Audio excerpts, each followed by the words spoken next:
So,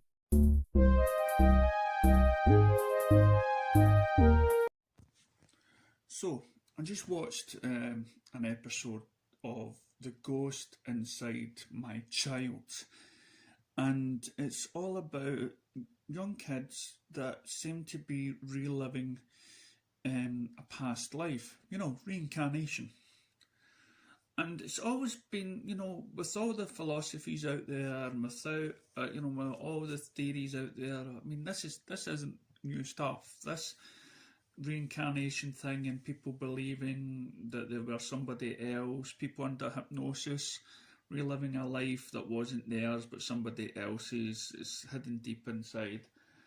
And so for me, I'm trying to connect the dots with everything that I go through, and you're probably sitting there just now, it's ridiculous, it's rubbish and everything else, and then, but for me it's not. It makes sort of common sense, and I'll explain why it makes common sense in a wee second.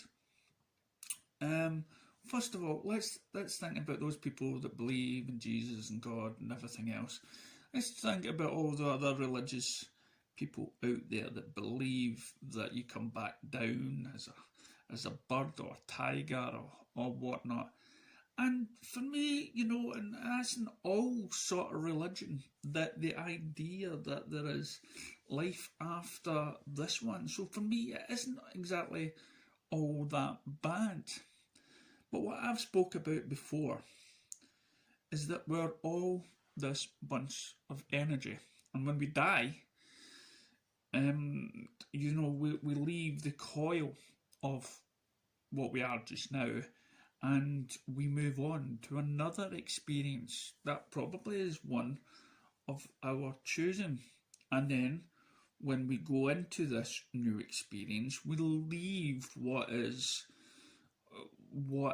say, me behind. I also remember the episode in Star Trek. There's a species where is a troll that takes on so many different hosts of the body. So a troll is a kind of creature that lives inside you, and once that person dies, the troll then moves on to another body, but it still takes whatever made that person, with them. So they have like umpteen personalities in the troll. They've got all parts of everything and all the memories of what the previous sort of body had. So, finding it that. So when you take something like a child who's innocent, just born and still trying to, they could be some, you could just imagine that some people weren't put in the bodies right, and still believes. Now, a lot of people say that they were somebody from 40 years ago. On the first episode, there was one person that was basically the screenwriter from Gone with the Wind. Then we had an old Russian bomber, and those people would have died years ago. And it's only until they went into the child, that's their second attempt or second experience of life. Because forget about time, forget 40 years later or 30, maybe time is not all that important. And then if you take that we all get reincarnated, then how many of us are there actually out there? Our population of the world is growing very fast, and people are worrying about overpopulation. But if every one of us is a part of this never-ending cycle, that everyone alive has the spirit of somebody that's already lived, it bogs the question. Well, maybe is there something out there that's, wherever these energies come from, is there a big supply or demand for this sort of experience? Or do we get a soul with every life that is created? And in that, in every body that gets created also gets born this soul that then turns into the energy and then goes into other bodies. So it's a fascinating thing.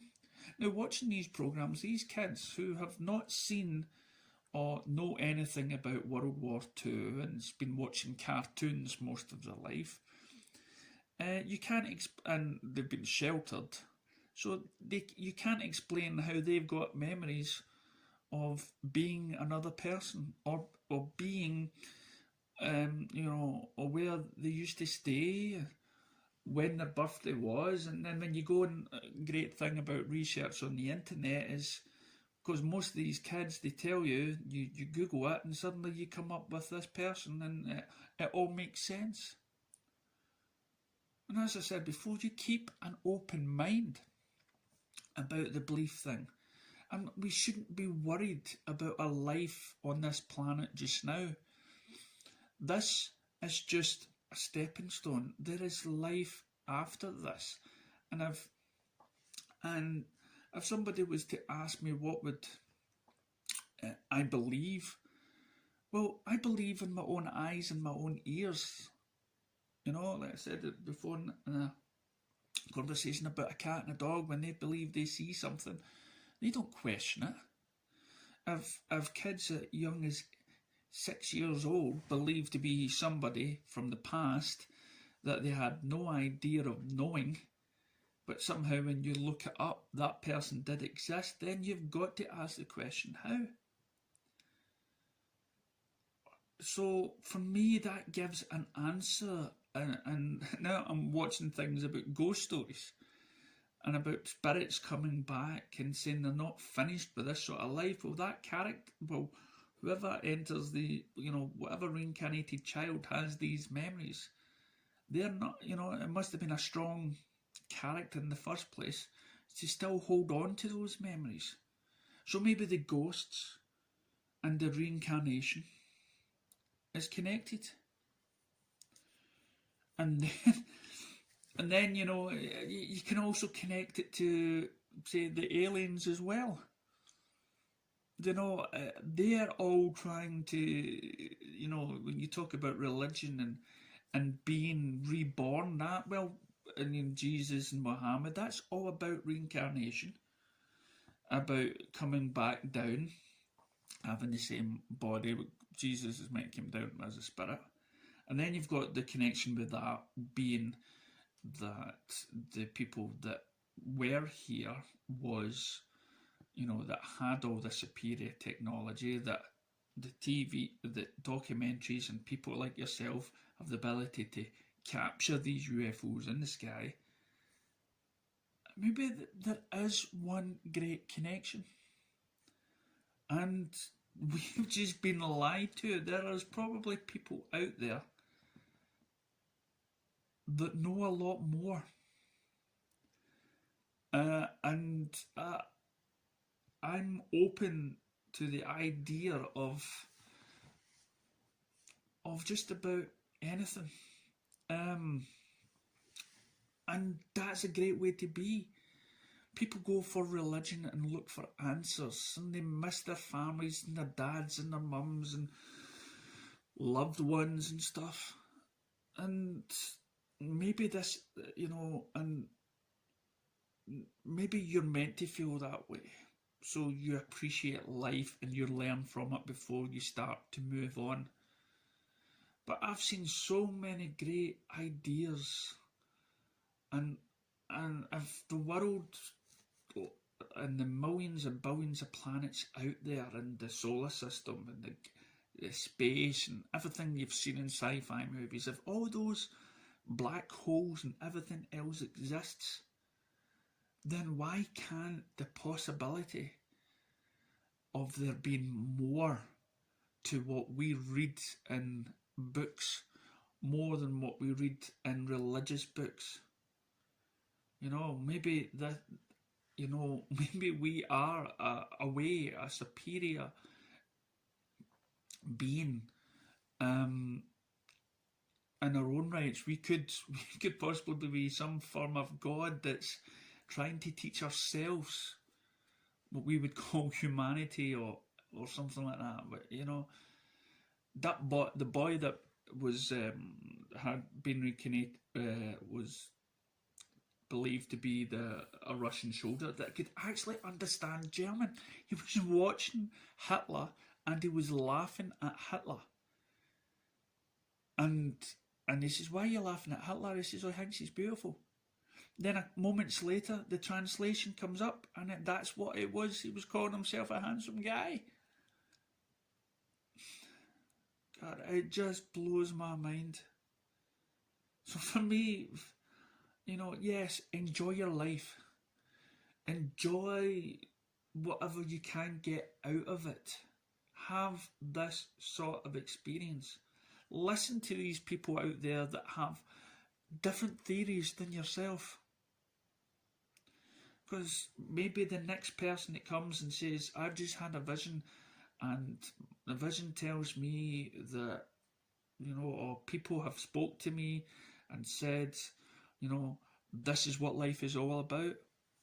Listen. Because believe me, I believe we know nothing. We think we do. We think we've got it sussed out. But it's a mystery, and that's what makes life even more interesting. So delve into those unexplained mysteries. Delve into everything from reincarnations, ghosts, aliens, monsters, you name it. And the more you look into it, the more exciting maybe your life can be. Thank you. See you next time.